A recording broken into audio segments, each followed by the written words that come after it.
हामीलाई प्यास लाग्छ नि, अनि जहाँबाट भए पनि हामी पानी खोज्छौँ हो। त्यस कारणले गर्दाखेरि तपाईँ हामी पहिलो कुरो प्यासी हुन र भोकाउन जरुरी छ। अनि यहाँनिर आज वचनले यही कुरा भन्दैछ कि परमेश्वरको योजना तपाईँको शिर ठाडो तुल्याउनु हो, अर्थात् मेरो शिर ठाडो तुल्याउनु हो, किनकि उहाँले हाम्रो शिर झुकेको देख्न चाहनुहुन्न हैन। त्यस कारणले गर्दाखेरि हामी वचनमा रहनेछौँ, वचनलाई नै मध्यनजर गरेर हेर्नेछौँ। यहाँनिर के भनिएको छ भन्नुहुन्छ भने जीवित परमेश्वरको महिमा भएको होस् है। पहिलो कुरा मैले आज धेरै कुराहरू लेखेको छु, थोरै कुराहरू मात्रै वचनमा हामी हेर्नेछौँ। जसले तपाईँ अनि मलाई उहाँको समृद्धिमा, उहाँको सम्पन्नतामा, उहाँको प्रशस्ततामा लैजानका लागि हामीलाई बोलाउनु भएको छ। परमेश्वरले आज तपाईँ र हाम्रो हैन त्यो चिन्ता त्यो फिक्री गरेर अर्थात् तपाईँ र हाम्रो उहाँले समस्यालाई देखेर नै उहाँले आफूप्रतिको भएको समृद्धि, आफूप्रति भएको सम्पन्नता, आफूप्रति भएको त्यो प्रशस्ततामा लैजानको निम्ति हामीलाई बोलाउनु भएको छ। यानि कि हामी सबैको शिर उहाँले ठाडो तुल्याउनुहुन्छ, अर्थात् शिर ठाडो गरेर हिँडेको हेर्न चाहनुहुन्छ। अनि यहाँ अगाडि भनिएको छ, अब थोरै वचन हेरौँ त्यसपछि धेरै बोल्ने काम गरौँला हामी, किनकि परमेश्वरको वचन हामीले बाइबलमा सबै कुराहरू छ नै, त्यसैमा रहेर हामीले गफगाफ गर्न पनि जरुरी छ। किनकि वचन कहिलेकाहीँ मैले सायद 25वटा अध्यायहरू पनि पल्टाउन पठाएको छु यहाँलाई हो। कहिलेकाहीँ यसो एक दुईवटा अध्याय हेरेर पनि हामीले चित्त बुझाउनुपर्छ। तसर्थ हामी पहिलो तिमोथीको पुस्तक यहाँबाट निकाल्न सक्नुहुन्छ मसँग। पहिलो तिमोथीको पुस्तक निकाल्नु भयो, अध्यायको 17 देखि 19 सम्म एकजनाले पाउनुभयो भने पढिदिनु होला। तर अनि भाइले बनाउनु डाइरेक्ट हाल्नुभयो, बाइबल छ बाइबल भनेर यसरी उठाउनु भयो होइन।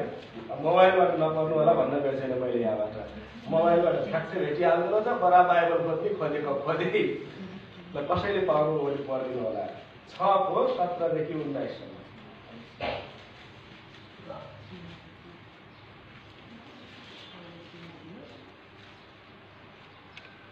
सबैजना पढ्दैन नानी पढ्नु पाइसक्यो त।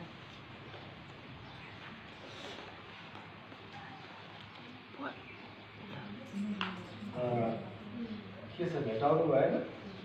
यस संसारका धनीहरूलाई घमण्डी नहुने आज्ञा देऊ र अनिश्चित सम्पत्तिमा होइन, तर हामीलाई हरेक थोक प्रशस्तसँग उपभोग गर्न दिनुहुने परमेश्वरमाथि तिमीहरूले आशा राख। तिनीहरूले असल कार्य गरून् र असल कामहरूमा धनी, उदारचित्त र दानी हुन्। यसरी आफ्नै लागि भविष्यको असल जल बसाल्न सकुन्, ताकि तिनीहरूले त्यो जीवन पक्रिराखुन्। सो साँच्ची नै जीवन हो। धन्यवाद भाइलाई।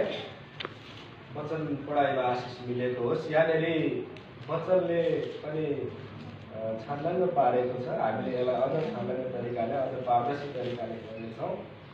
एउटा पहिलो मैले त्यहाँनिर भेटाएको थिएँ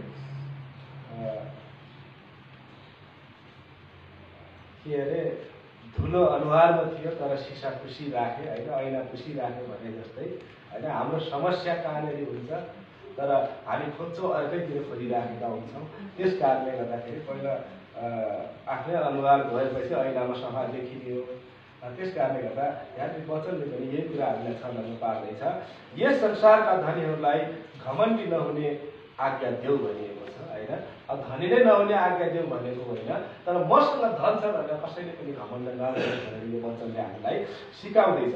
र अनिश्चित सम्पत्तिमा होइन, तर हामीलाई हरेक थोक प्रशस्तसँग उपभोग गर्न दिनुहुने परमेश्वरमाथि तिनीहरूले आशा राखुन् भनिएको छ होइन। एकदमै असल कुरा कि तपाईँ र हामीसँग प्रशस्तसँग उपभोग गर्न दिनुहुने परमेश्वरमाथि तिनीहरूले आशा राखुन् भनिएको छ होइन।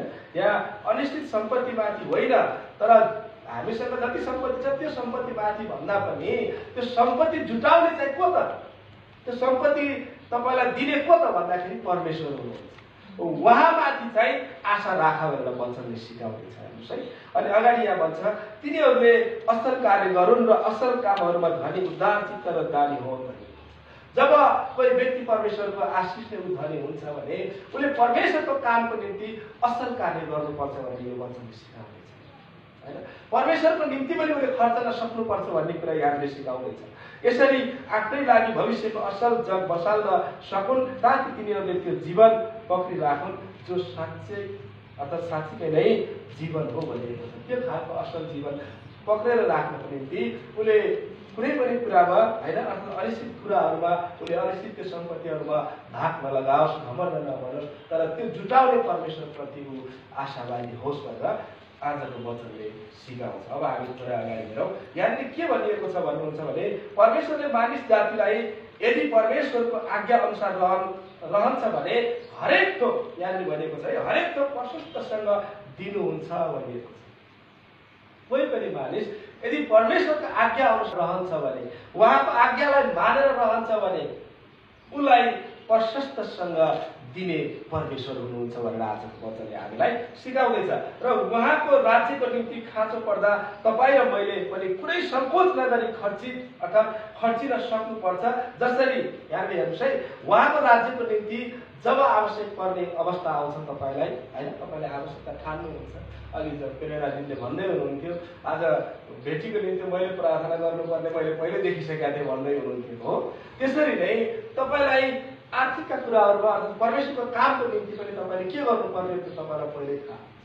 यदि तपाईँसँग धन पैसा परमेश्वरले जुटाउनु भएको छ, दिनुभएको छ भने खर्चिनु पर्ने अवस्थामा पनि तपाईँले कुनै सङ्कोच नगरी कुनै कन्जुसाइ नगरी परमेश्वरको कामको निम्ति खर्चिनुहोस् भनिएको छ हो। अनि यहाँ अगाडि हेर्नुहुन्छ भने जसरी बर्नबासले आफ्नो सारा माल मत्ता बेचिकन प्रेरितहरूको चरणमा गएका कुरा हामीले बाइबलमा देख्छौँ। त्यस कारणले गर्दाखेरि तपाईँलाई जसले जुटाउनु भएको छ उहाँलाई नै खाँचो पर्दा हामीले दिएनौँ भने त्यो मजा हुने हैन। त्यो कुराले हामीलाई अलिकति भए पनि छुनुपर्छ। अनि अगाडि हामीले हेर्दै गऱ्यौँ भने आज सुन्नुहोस् मात्रै तपाईँहरू म भन्दै गर्छु। यहाँनिर के भनिएको छ भने यदि कुनै विश्वासी धनी देखिनुहुन्छ भने हेर्नुहोस् है कोही विश्वासीहरू धनी देखिनुहुन्छ भने वा प्रशस्तताको जीवन बिताइराख्नु भएको छ भने अब त्यो सम्पन्नता दिने को त भन्ने क्वेसन आउँछ यहाँ। त्यसरी तपाईँलाई सम्पन्नताको जीवन दिने, तपाईँलाई प्रशस्तसँग पुग्ने गरिकन जीवन दिने हैन, धन सम्पत्ति दिने तपाईँ हामी त छैनौँ होला, तर कोही त छ। परमेश्वरको अनुग्रहमा रहेको कोही व्यक्ति त छ नि। त्यसरी दिने को त भन्नुहुन्छ भने परमेश्वर हुनुहुन्छ। हामीले यो कुरालाई बुझ्नुपर्छ। अनि जसरी सम्पन्नताले यहाँले भनिएको छ जसरी सम्पन्नताले आफ्नो